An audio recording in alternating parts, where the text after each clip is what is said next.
Artis Rizky Bilar kembali kena getahnya buntut dari investasi bodong.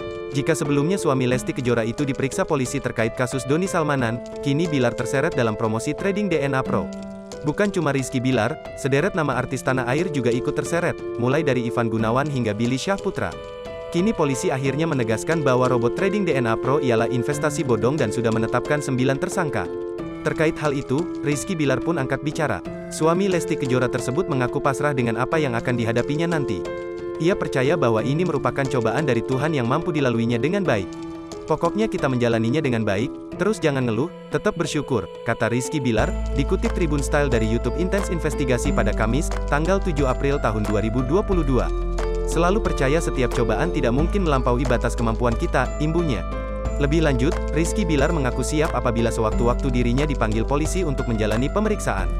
Sebagai warga negara yang taat peraturan, saya harus selalu hadir memenuhi panggilan yang ada, ujarnya.